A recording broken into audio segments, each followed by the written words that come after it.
नमस्ते। आप सभी का हमारे YouTube चैनल पे बहुत बहुत स्वागत है। कार्तिक के महीने में कार्तिक का महात्म्य सुनने का बहुत महत्व होता है। इससे पहले के 10 अध्यायों की वीडियो मैं अपने YouTube चैनल पर डाल चुकी हूँ, तो प्लीज़ आप उन्हें देखिए। और आज हम 11वां अध्याय सुनेंगे।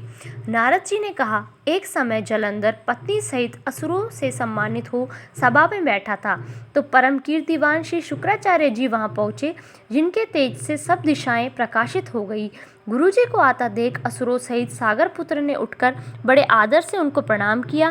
तेजस्वी शुक्राचार्य जी ने सबको आशीर्वाद दिया। फिर एक आसन पर बैठकर सब दैत्य भी यथा स्थान पर बैठ गए और सागर पुत्र से नम्रता से यह प्रश्न किया, हे गुरुजी, राहु का सिर किसने काटा था?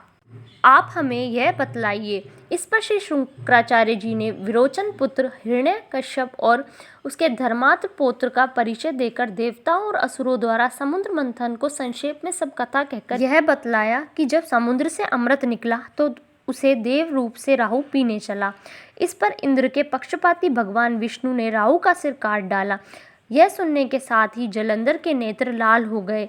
उसने बड़ा क्रोध किया। फिर अपने धस्मर नामक दूत को बुलाकर गुरु को कहा हुआ सब वृतांत सुनाया और उसे यह आज्ञा दी, तुम शीघ्र ही इंद्रपुरी में जाकर इंद्र को मेरी शरण में लाओ।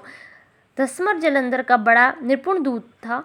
वह शीघ्र ही इंद्र की सुधर्मा नामक सभा में जा पहुंचा और जलंधर के शब्दों में कहा, हे देवताधम, तुमने समुद्र को क्यों मथा और मेरे पिता के सब रत्नों को क्यों ले लिया? ऐसा करके तुमने अच्छा नहीं किया।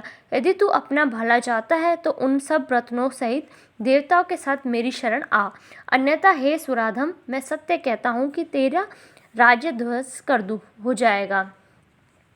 इस पर इंद्र बहुत विस्मित हुआ और कहने लगा, पहले सागर ने मेरे भय से सब पर्वतों को अपनी कुक्षी में क्यों स्थान दिया और मेरे शत्रु दैत्यों की क्यों रक्षा की? इसी कारण मैंने उनके सब रत्न हरण किए हैं। मैं भी सत्य कहता हूँ कि मेरा दोही सुखी नहीं रह सकता।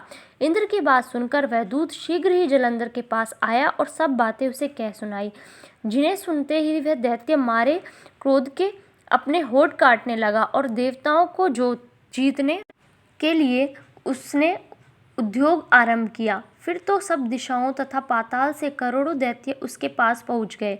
शुंभ निशुंभ सेनापतियों को साथ लेकर जलंधर इंद्र से युद्ध करने लगा। शीघ्र ही इंद्र के नंदन वन में उसने अपनी विशाल सेना उतार दी।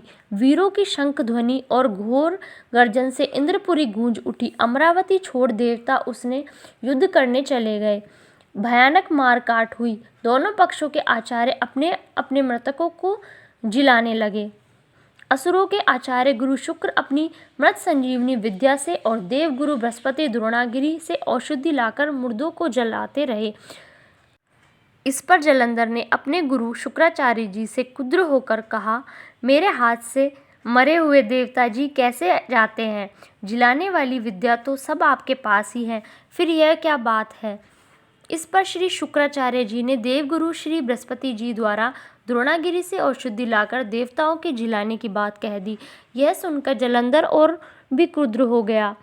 श्री शुक्राचार्य जी ने कहा, क्रुद्ध क्यों होते हो? यदि शक्ति हो तो द्रोणागिरी पर्वत को उठाकर समुद्र में फेंक दो, तब मेरे कथन की सत्यता प्रमाणित हो जाएगी। इस पर जलंधर क्रुद्ध होकर शीघ्र ही द्रोणागिरी पर्वत के पास जा पहुंचा और अपनी भुजाओं द्वारा उसे जड़ से उखाड़कर समुद्र में फेंक दिया।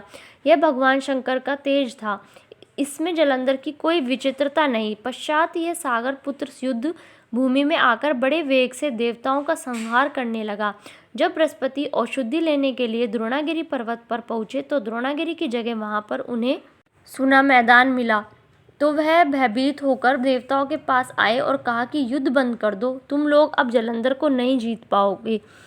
पहले इंद्र ने जो भगवान शंकर का अपमान किया था उसी का फल है। यह सुनकर देवता युद्ध की आशा त्याग अत्यंत ही व्याकुल हो इधर उधर भाग निकले।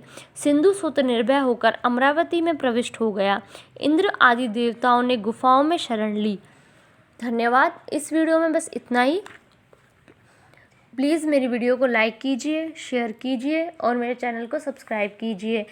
बोलिए विष्णु भगवान की जय।